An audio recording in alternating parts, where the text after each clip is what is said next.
Hey guys, welcome back to Next Level Health and Crypto, where we talk about all things health.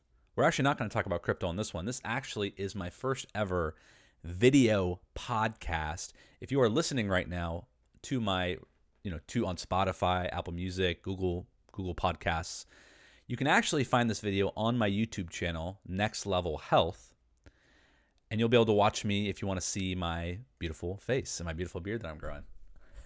So I'm actually making this for both platforms. This will be posted on both my podcast. If you're not already subscribed to my podcast, you'd rather just listen to the audio of me, maybe while you're driving or whatnot, definitely subscribe to my podcast. It's available on any Apple, Google, everywhere, Spotify. It's called Next Level Health and Crypto.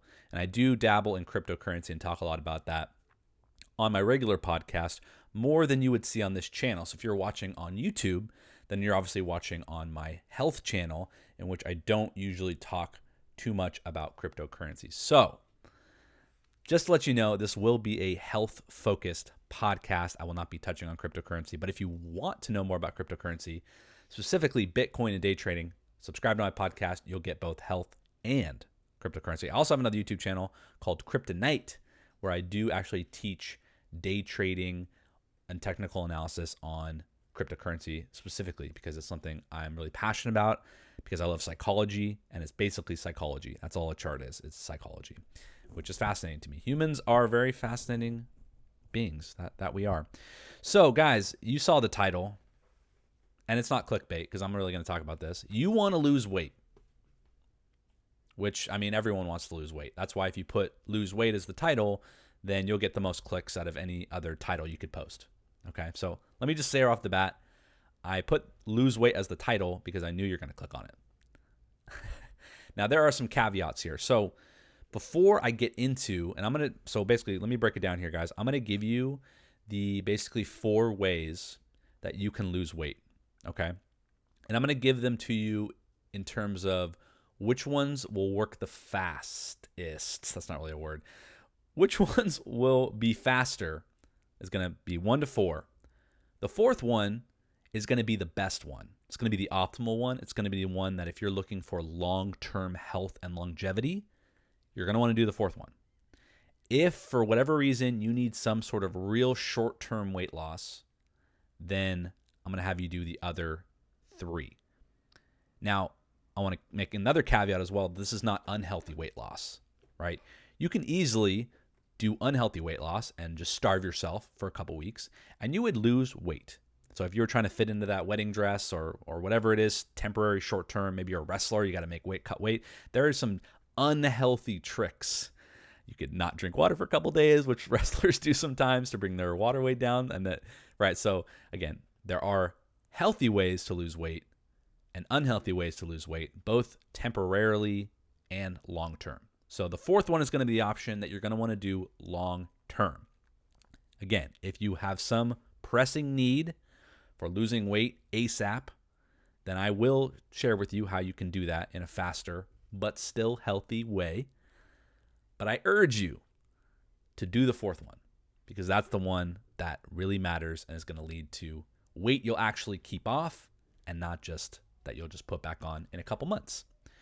And even you'll probably, if you do the first 3, you might put on more weight down the road.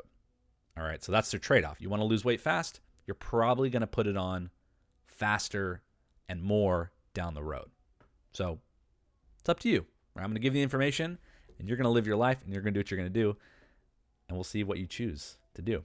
So before I get into my 4 ways to lose weight, let's talk about a couple of mindset principles first before we go into this. We want to go into this with the right mindset.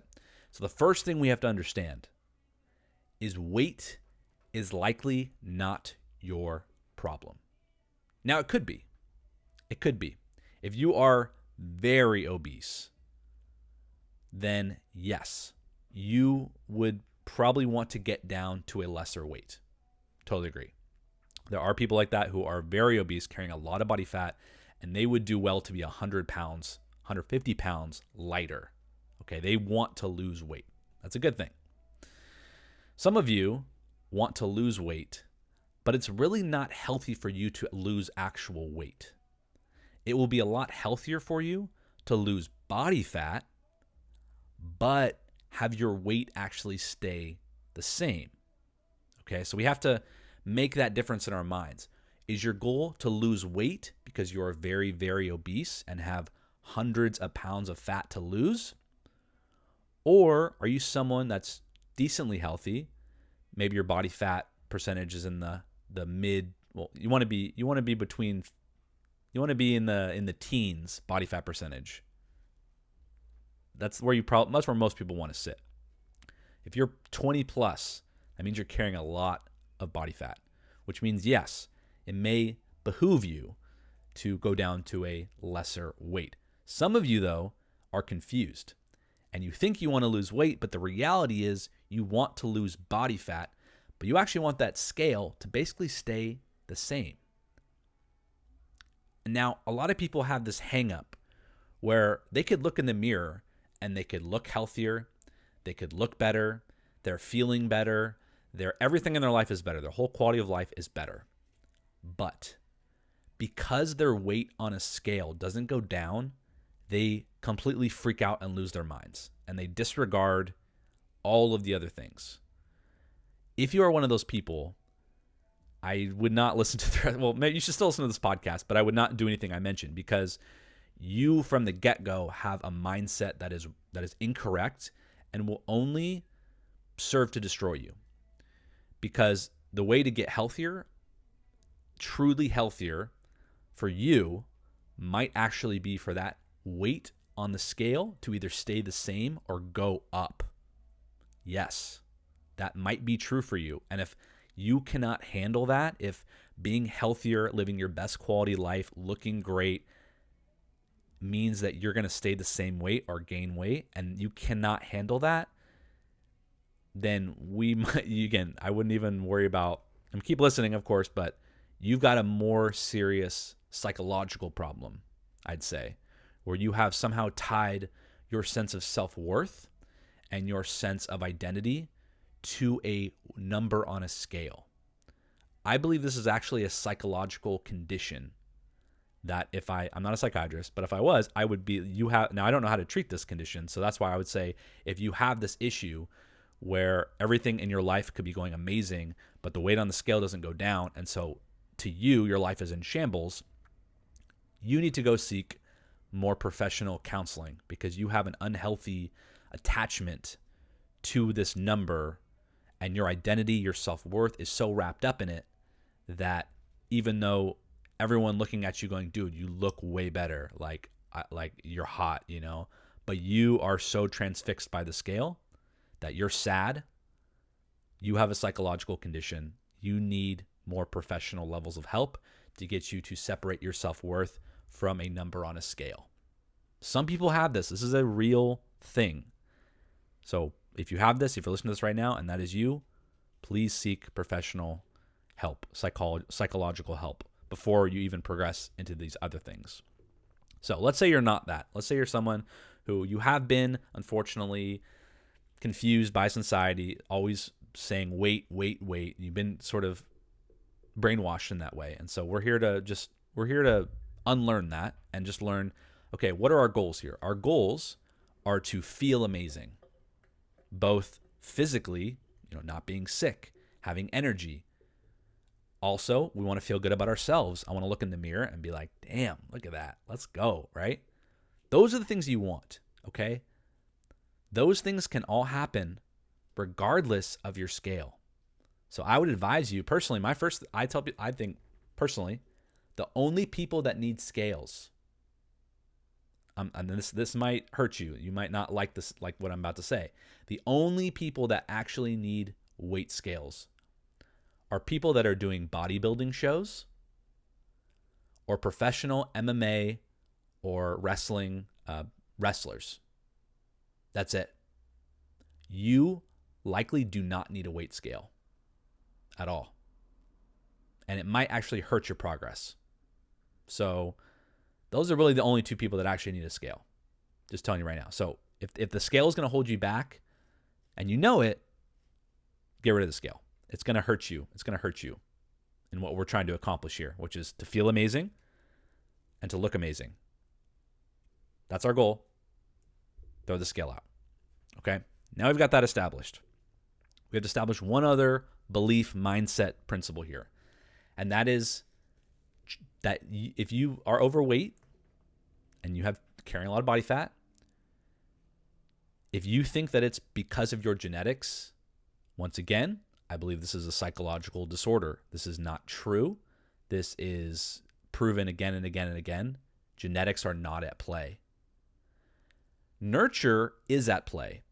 If you grew up in an environment where from a young age where you had no control, you were at the mercy of what your parents gave you food-wise and what they let you do, you might have been nurtured in a way that does put you at a disadvantage.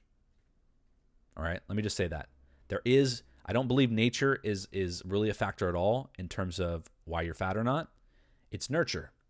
If your parents are very obese, they lived an obese lifestyle, they fed you processed foods, they fed you excess sugar, they did not encourage you to exercise, they didn't put you in sports, they didn't put you in dance, they didn't put you in things that would exercise. You're going to go through life and you're likely going to be overweight because you have neurons in your brain that have created patterns and pathways towards foods you eat, towards activities that you do, based on what your parents had you do. So 100%, if you were raised by an obese family, you're more likely to be obese. And that's not genetics. That's nurture. That's the way, that's lifestyle and the way that you were raised. And look, I know I'm going to hurt some feelings by saying this, but you can't use that as a crutch. Does it put you at a disadvantage? Yes. But it's not genetic, right? There's a big difference. Because it's not genetic, we can change it. We can change the neural pathways. We can create new patterns in our brains. Our brains are still ever evolving and growing. They are not set in stone. And that's the beauty of it. So please take heart and take hope. Genetics is not your problem. Stop using it as a crutch. Stop. The more you tell yourself that story, the more you're going to believe it, and you're going to be forever overweight because you continuously lie to yourself about this. There is some nurture. Nurture can be changed. It's not nature. That's number 2. So you need to let go of that crutch if you're one of those people. Those are the 2 mindset things. All right. Weight's not your problem. Genetics, keeping you fat is a myth. Boom. Okay. Now that we got our mindset, we're focused, we got our mindset right. Now we're going to move on to a couple of things that we can do, we can take action on to lose weight. And again, I'm going to go by order of how you can lose weight fast in a healthy way. I don't recommend you doing it this way. Again, the 4th option is going to be the best option. So stay tuned for that.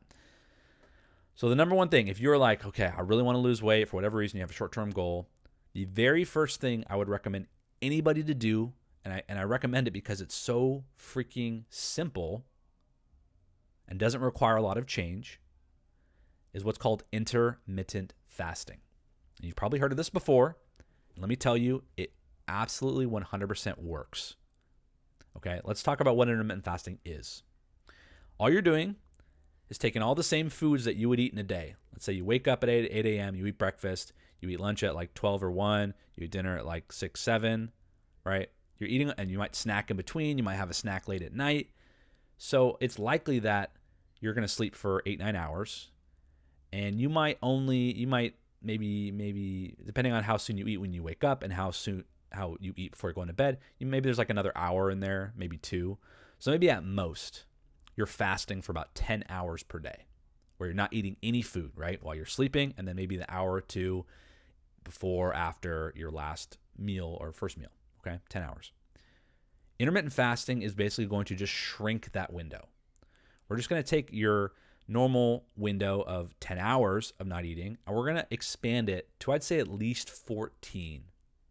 Okay, I think that's a good starting point. Ideally, you want to get down to about 16, to where there's 16 hours during the day that you are not eating, and you're eating in an 8-hour window. Now, the key here to note is, because we're trying to make this as easy as possible, don't worry about changing any foods, okay? Right, if you're brand new to this, you eat the same exact foods you would always eat, okay? And make sure you're still eating enough, too. But all we're going to do is we're going to shrink that window. Now, what is this going to do? Well, this is going to activate some genes.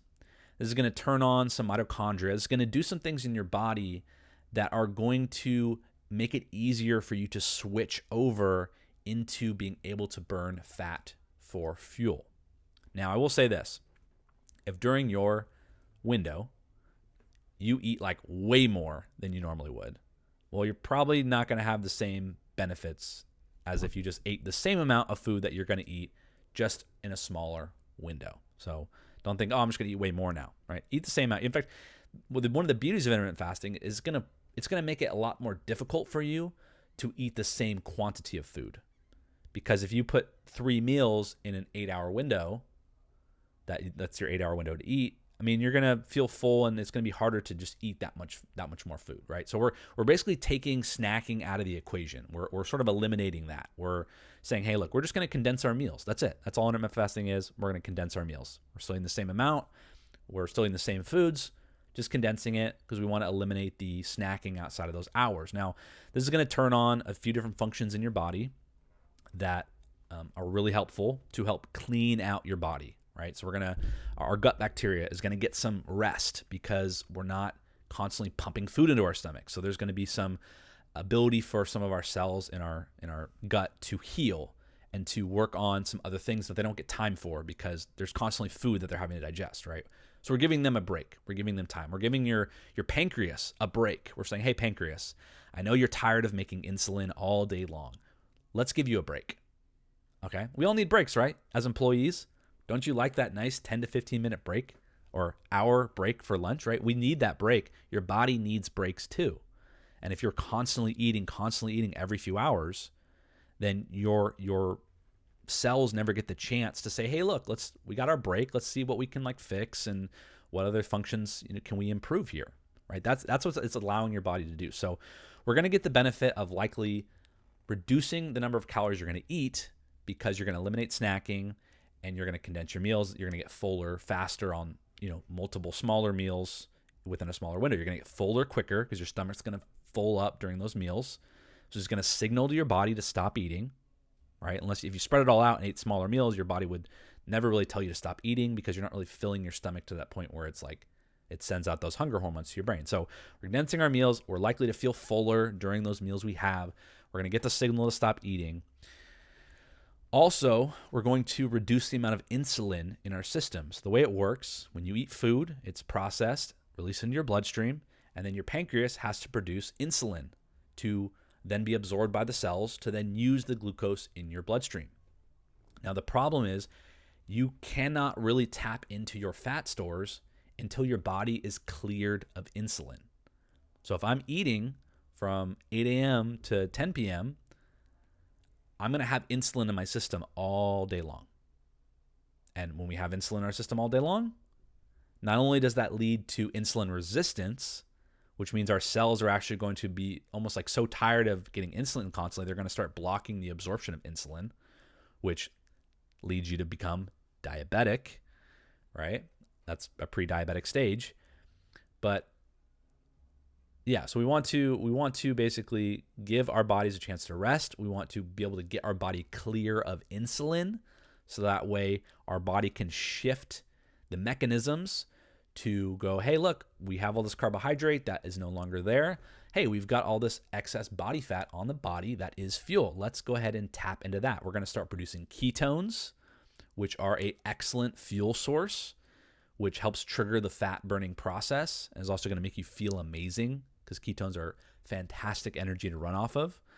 So we're going to increase the ketones. The ketones also have other benefits in terms of just, killing off bad cells and just helping everything run really smooth. So ketones are a very healing type of molecule produced by your body. And so when we condense our meals, we're eating the same amount of food in a shorter time frame. We're giving our body a break. We're also clearing our body of insulin. We're teaching our body how to tap into the fat fuel source a little easier. We're likely going to restrict our calories a little bit just because we're not going to feel the need to eat as much because, you're going to feel fuller with those condensed meals. This leads to weight loss. And I know many people who have done this and who have lost weight quite quickly. In fact, if I know I want to lose weight for whatever reason, just, every once in a while I'll be like, hey, let's do a body cleanse, right? I'm feeling okay, but maybe I want to get down a little lower body fat. I want to, I built up a good amount of muscle, which I'll talk about later. We'll do a little cleanse, I'll jump on intermittent fasting and I'll do that for a couple weeks at least, because I want to continue to make sure my body knows how to burn fat. Because if you don't turn that sensor on, at least, at least a couple times a week or however often you do it, your body's going to lose the ability to know how to burn fat. And you're going to just be all burning carbohydrate all the time. And that's not good. That's not going to lead to longevity of your health.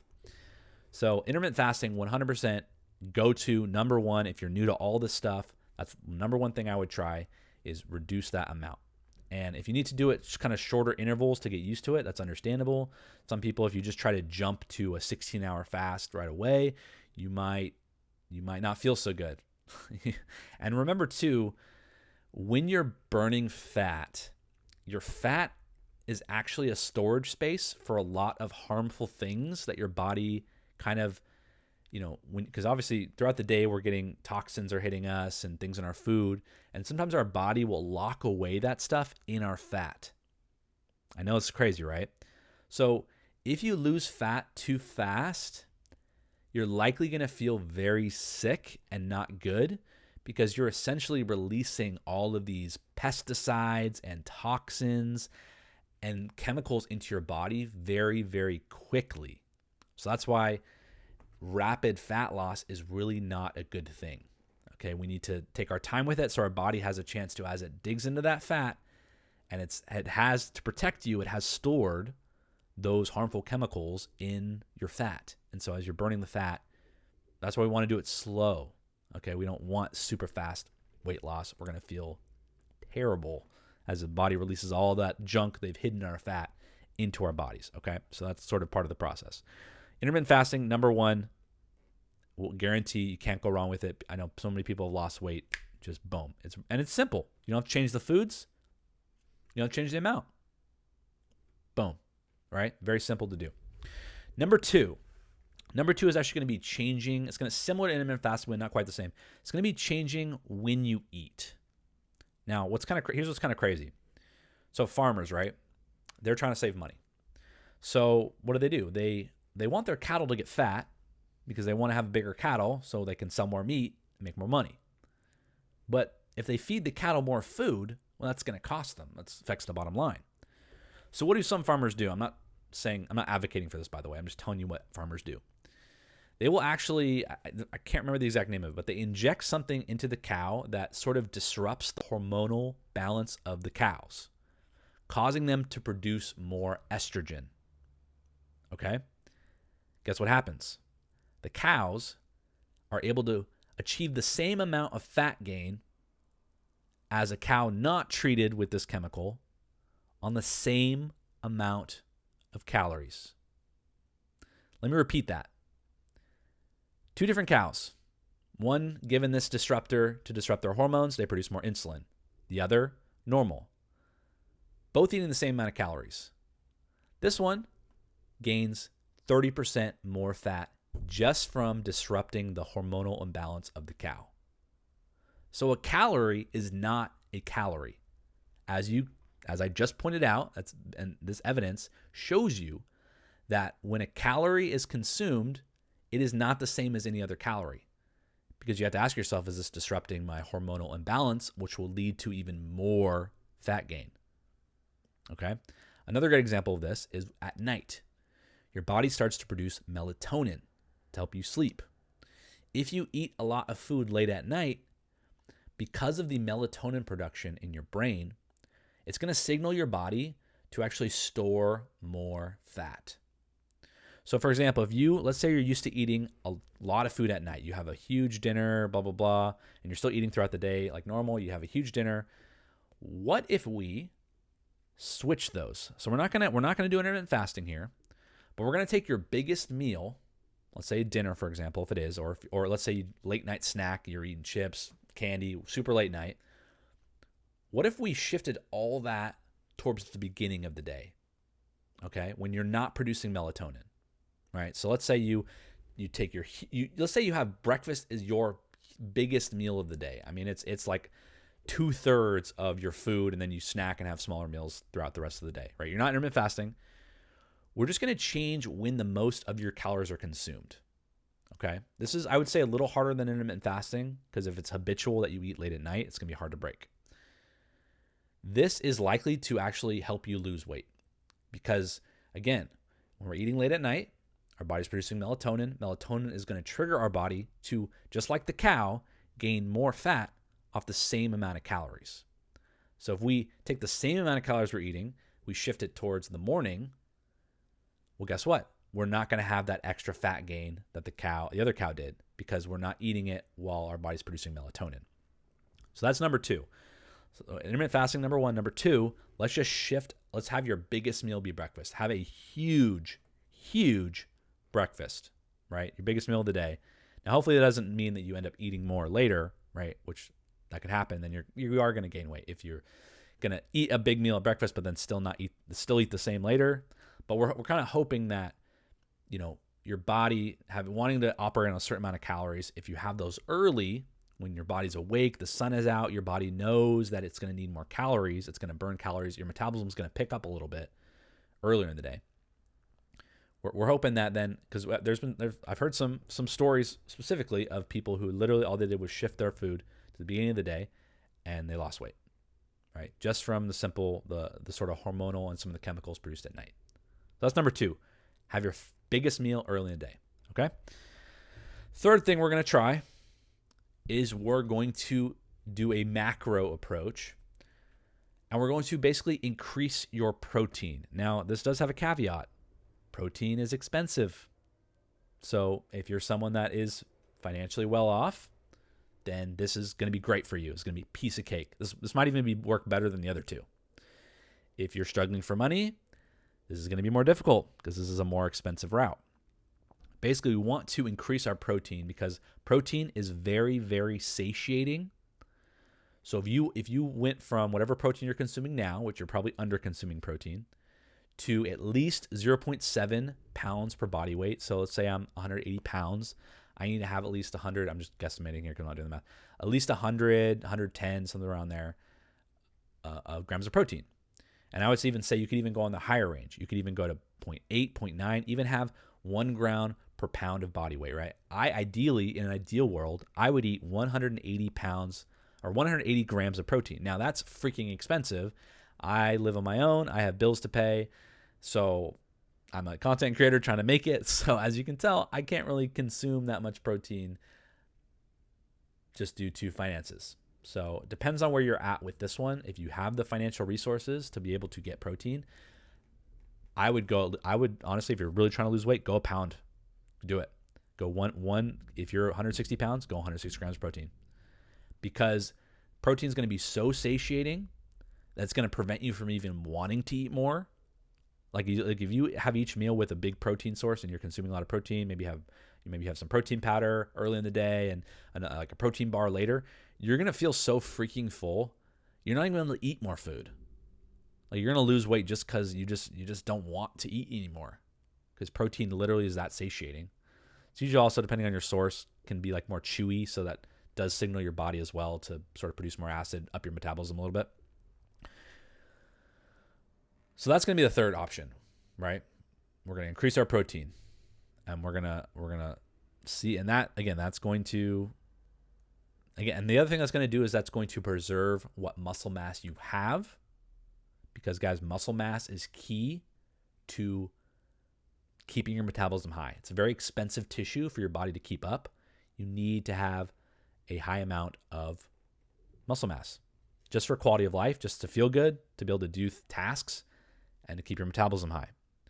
So if you don't have a lot of muscle mass, you need to preserve what you have, in which case I would highly recommend doing this option over the other 2. If you don't have a lot of muscle mass and you go into the changing when you eat or intermittent fasting, it's going to be tougher for you to hang, especially with intermittent fasting. It's going to be tough for you to hang on to your muscle mass that you have. And if you don't have much to begin with, that is not good. You are likely going to lose more muscle mass potentially. I would say all of these things come with the idea that you're going to strength train at least twice a week. that kind of goes without saying. So hopefully you're doing that. If you're not, you need to incorporate that, because you need to both put on muscle mass and preserve muscle mass. And the best way to do that is to actually lift weights, because that tells your body we need to either maintain or we need to put on more muscle. And but your body has more resources available, it will put on more muscle, and this is a good thing. So protein is going to be big for that.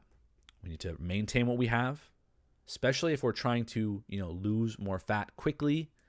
Then you're going to lose muscle with fat.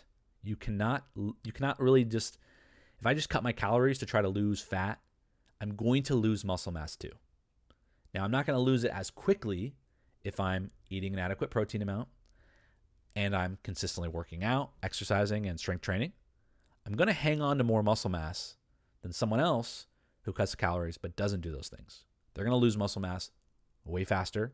Their body's going to metabolically adapt to the amount of calories they have, and the body's going to find more efficient ways to not burn calories. And so you're going to then gain fat off even fewer calories than before.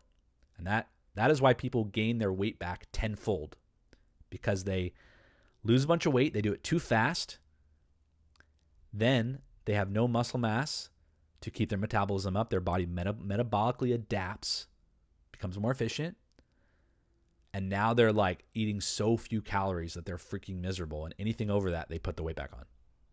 Okay, that's why muscle is so key to preserving our, and that's not produced by cardio, guys. That's produced by strength training. Cardio is not for weight loss. Cardio is for heart health. That's a completely different topic for another day. We're talking about weight loss. Cardio is not for weight loss. If you're trying to lose weight, stop doing cardio, honestly.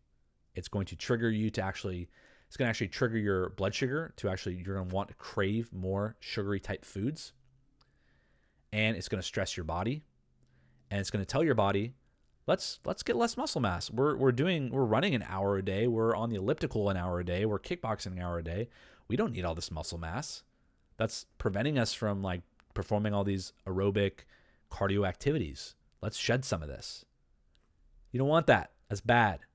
So if you're trying to lose weight, stop doing cardio or do minimal cardio, 20, 30 minutes a day at most. Guys, we don't need to be doing this much cardio. It will harm your ability to maintain muscle. It will make you stressed, and it will spike your cravings to want to eat more sugary type foods. So cardio is for heart health. Cardio is not for weight loss. Remember that. Okay, so we went through our three options. We had intermittent fasting, which is probably the fastest way. We're going to change when we eat. We're going to eat a majority of our calories early in the day. And third, we're going to increase our protein to at least 0.07 pound per body weight per day, or up to upwards of 1 pound per pound of body weight. Gosh, it's hard to say that. Those are the three things we're going to work on. Now, if you do all those three at the same time, that's fantastic. That would be perfect. Oh my gosh, that could lose you weight so fast. If you combine all three of those, dude, you would be cooking with the fat weight loss. Boom, cooking, I'm telling you. Now, although those are some great methods, the fourth one is going to be the best one for long term. And that is what's called the reverse diet. The problem is people are not carrying enough muscle mass. They cut their calories. Like I explained before, their body metabolically adapts to this new lifestyle and lowers your metabolism. That's why you stop losing weight at a certain point. And you're like, man, I'm doing like hours of cardio a day. Like I've cut my calories by like 600.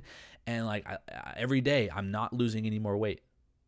Well, yeah, it's because your body has metabolically adapted to your starvation by making things in the body more efficient to where now you're not burning excess calories. It's lowered itself to where you're at. You would have to drop even further calorie-wise to see any effect anymore. And guys, there is a point to where you are starving yourself. Like if you're eating under 1,200 calories, unless you're a very, very small person, you're starving yourself. Like you really are. Like you're going to be miserable. You're going to feel terrible.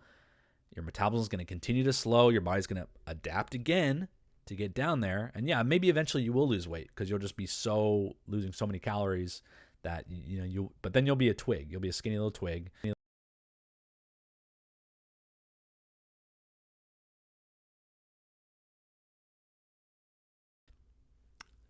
starving. You're starving. And again, we want to train our body to go in and out of that sort of starvation mode. That's what intermittent fasting teaches us. Like, hey, we're going to go into a little bit of the starvation mode because it's going to turn on ketones. It's going to turn off insulin. It's going to have our body tap into our fat source. Okay, then we're going to drop out of it. But we want our body to understand how to do that and be metabolically flexible to kind of jump between fat burning and burning carbohydrates, right? That's why we do intermittent fasting. That's why I know people that do 2 or 3, 2 to 3 day fasts a year, and that's it, because it gets their body trained in that, metabolically flexible state. It's important. Once you become metabolically inflexible, become insulin resistant, you become diabetic. So we don't want that. And then you gain a lot of weight as well. So the reverse diet is basically, you may think that you're fat. You may think that you're overweight. You may think you're carrying too much body fat. We don't care because we're thinking about the long term here.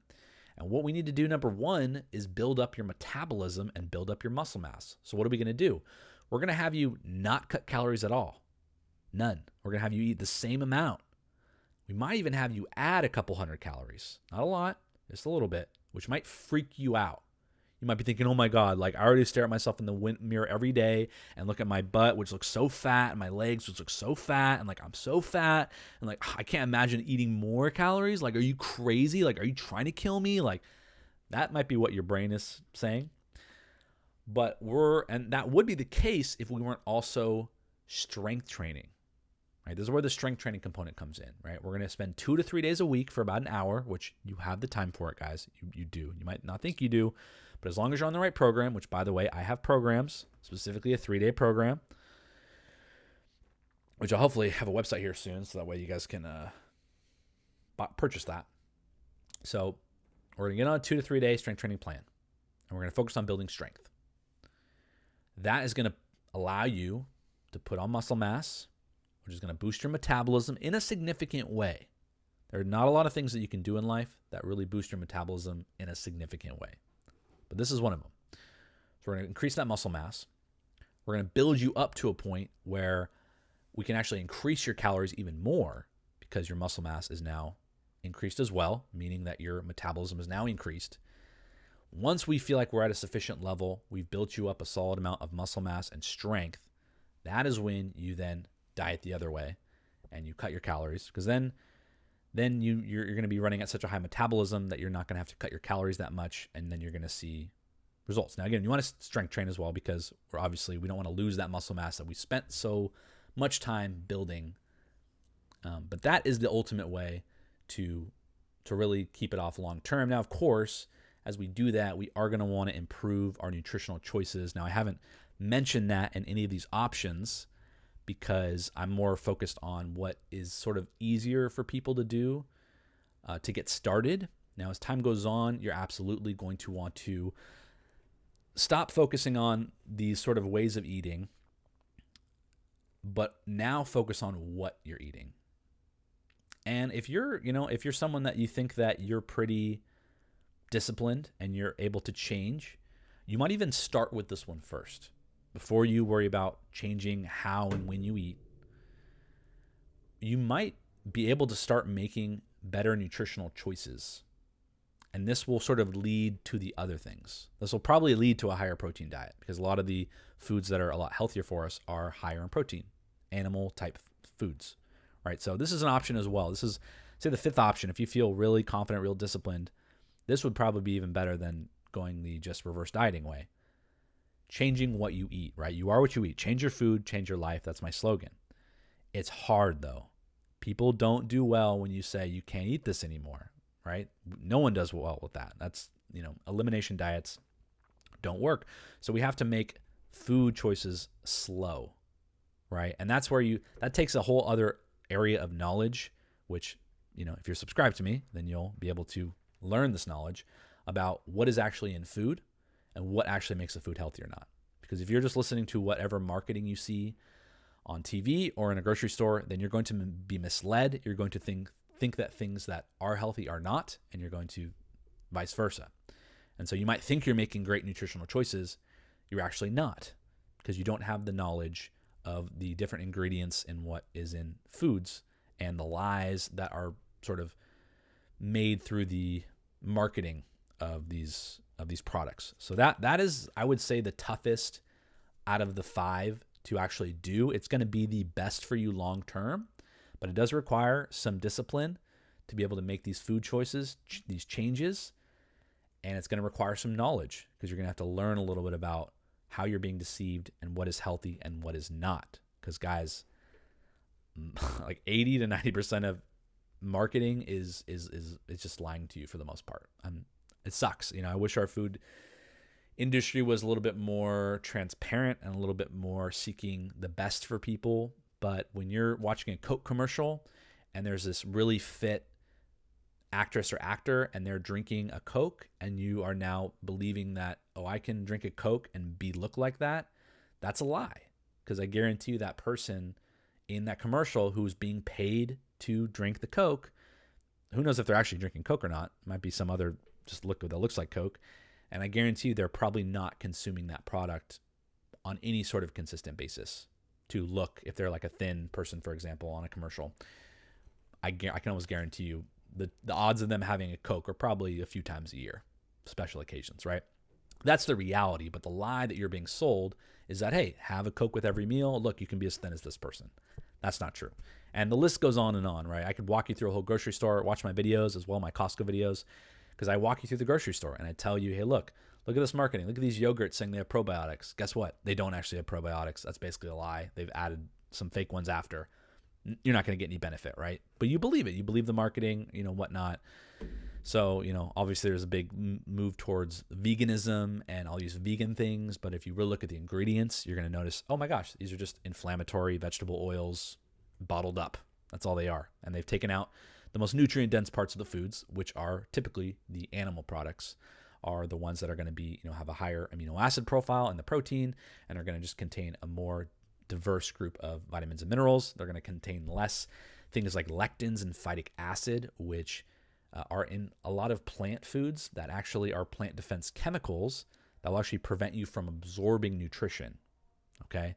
We've been told from being young that we need to eat this high grain diet, which is completely terrible for us. It's full of lectins, which are very damaging to the gut, full of phytic acid, which is a defense chemical in plants that stops you from actually being able to absorb any nutrition, because the plant wants you to die. The plant is like, if you're going to eat me, I'm going to make sure you don't get anything from me, so that way you die and I live, right? Plants, they're selfish. They're selfish things. We look at these plants and we think, oh, they're so cute, this little plant, and oh my gosh, like it's so beautiful. But plants, dude, they're devious, man. They're trying to make sure that you don't gain anything from eating them. Now, obviously, they're not all created equal. Some plants are a lot more, the bioavailability of the nutrition is a lot better. Some worse, right? So there is sort of a profile in that as well. But again, I'm talking about a lot of these concepts of food that you probably don't know about because you've bought into mainstream media lies in regards to the food pyramid that we were taught. That's completely wrong. You are, the marketing. So if you're going to start with this, you're not going to do any of the other stuff and you're going to focus on food first, it's going to require some knowledge, guys. Unfortunately, our school systems are not decided that it's not a priority to really focus on food and understanding food ingredients and understanding what you're actually eating and how that affects your body. Our society's decided that's not important enough to have more than one random nutrition class in grade school that literally teaches you the wrong thing, or your one nutrition class you have to take in college that likely probably teaches you the wrong thing again. So unfortunately, if you are serious about being healthy, you are going to have to put some time and effort into learning or unlearning things that you've been taught, because there's no one here to teach you, right? I'm here to teach you. I'm just saying there's no one in your life that's like, you could hire a nutritionist, obviously. You could talk to me, obviously. You could find other people on YouTube, follow my channel, obviously, and you'll learn, but you're going to have to spend the time to learn, because no one is just you were not taught as a kid, no one in your life is probably really teaching you, you're going to have to put some effort into learning if you want to go that route, which is the best route at the end of the day, but is also the hardest route to take. So I'm giving you these other routes to take to kind of get you started. And then once you start seeing the benefits from those other routes, the intermittent fasting, the changing when you're eating, the protein increase, or the reverse diet, once you're doing those things, you'll start to feel and see the effects, and then you'll start to think more about your food choices, and you'll start to notice how they affect you, right? Just the other day, I was eating some pizza rolls, which I haven't had in years. And the first few were pretty enjoyable. I was like, oh man. And then within like 5 or 6, I started to, like, I could literally taste the like artificialness of it.